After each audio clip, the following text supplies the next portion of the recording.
নীল বিদ্রোহ 1859 থেকে 1862 সাল, দ্য ইন্ডিগো রিভোল্ট 1859 টু 1862। শিল্প বিপ্লবের পর ব্রিটেনে বস্ত্রশিল্পে নীলের চাহিদা বৃদ্ধি পায়। যুক্তরাষ্ট্র স্বাধীন হওয়ার পর ব্রিটেনে নীলের চাহিদা পূরণে বাংলা 1777 থেকে 80 সালের দিকে নীল চাষের প্রধান কেন্দ্রে পরিণত হয়।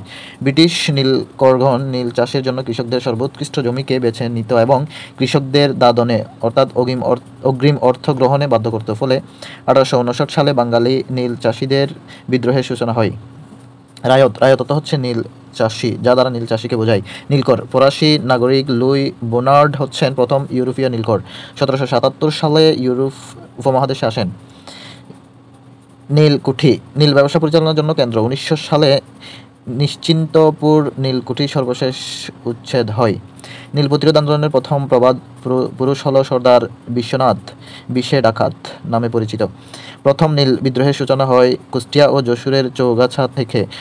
যশোরে বিদ্রোহকারী বেনি মাধব ও নবীন মাধব সহোদর।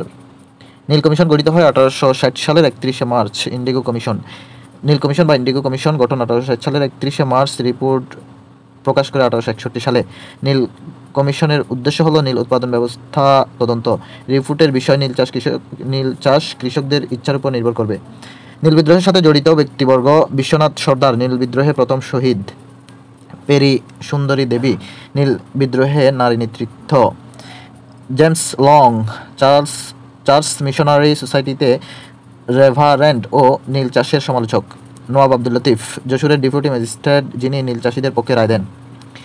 কৃত্রিম নীল আবিষ্কৃত হয় 1892 সালে। নীল চাষের নামে জেলার নামকরণ হয় নীলফামারী। নীল বিদ্রোহ নিয়ে নাটক ও গ্রন্থ। নীল দর্পণ 1860 সালে প্রকাশিত, লেখক দীনবন্ধু মিত্র।